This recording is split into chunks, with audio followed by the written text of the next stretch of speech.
আসসালামু আলাইকুম। আশা করছি আপনারা সবাই ভালো আছেন। আমরাও আল্লাহ তাআলার অশেষ রহমতে আলহামদুলিল্লাহ ভালো আছি। আবারও একটি নতুন ভিডিওতে আপনাদেরকে স্বাগত জানাই।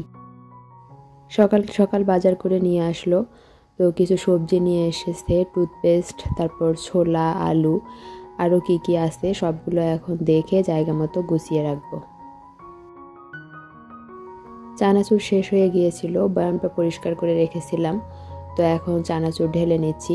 একটু ক্ষুধাও লেগেছে, চানাচুরও খাবো। সকালের নাস্তা আমাদের অনেক আগেই হয়ে গিয়েছে, সেগুলো আর আপনাদের সঙ্গে শেয়ার করা হয়নি। নাস্তা সেরে আমি ঘরের কিছু কাজ করে নিলাম, আর আপনাদের ভাইয়া বাজার করে নিয়ে আসলো। আজকে ওর ছুটির দিন, বাসাতেই আছে, তো আমি হালকা পাতলা টুকটাক কিছু কাজকর্ম করে নিচ্ছি, আর অফ ক্যামেরা রান্নাটাও করে নিচ্ছি।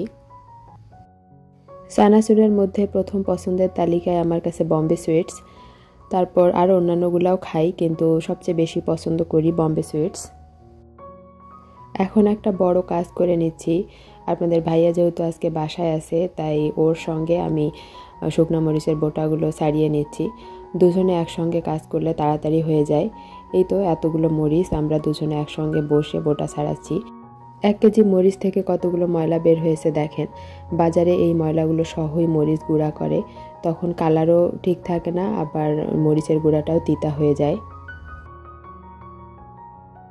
আজকে রান্না করেছি ট্যাংরা মাছ, আলু, বেগুন, বড়ি দিয়ে ঝোল করেছি। এগুলো ডিমওয়ালা ট্যাংরা। অফ ক্যামেরায় রান্না করে নিয়েছি, কারণ ওই যে মরিচের বোটা ছাড়ালাম আর ফাঁকে ফাঁকে রান্নাটাও করলাম, তাই আর সেভাবে ভিডিও করতে পারিনি।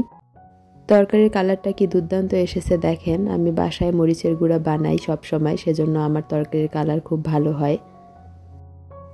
একটু বাদাম ভেজে রাখবো। আমি বাদাম সবসময় বালুতেই ভাজি, আমার বালুতে ভাজতেই বেশি ভালো লাগে। বেশি করে একটু বাদাম ভেজে রেখে দিলে মাঝে মধ্যে 2-4টা করে চিবানো যায়, ভালো লাগে।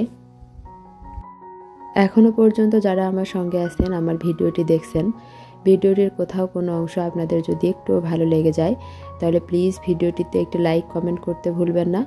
আর ভিডিওটি যদি খুব বেশি ভালো লাগে, তাহলে আপনাদের ফ্রেন্ডস অ্যান্ড ফ্যামিলির সঙ্গে শেয়ার করতে পারেন। বাদামগুলো ভেজে এখন আমি একটু খোসা ছাড়িয়ে নিচ্ছি, তারপর খোসাগুলো ঝেড়ে পরিষ্কার করে বয়ামে করে রেখে দেব। এয়ারটাইট কৌটায় করে রাখলে মোটামুটি 1 সপ্তাহ 15 দিনের মতো ভালো থাকে, তবে আমি 1 সপ্তাহের মধ্যেই শেষ করে ফেলব। আপনাদের মধ্যে যারা আজকেই আমার চ্যানেলে প্রথম এসেছেন, আমার চ্যানেলটিকে সাবস্ক্রাইব করে আমার পাশে থেকে যাওয়ার অনুরোধ রইল। আমরা বিকেলে একটু বাইরে বের হয়েছিলাম, সন্ধ্যার সময় আর কি, তো বাইরে বের হয়ে একটু মুড়ি মাখা খেলাম। মুড়ি মাখা খেতে খেতে আজকের মতো এখানেই বিদায় নিচ্ছি। আল্লাহ হাফিজ, আসসালামু আলাইকুম।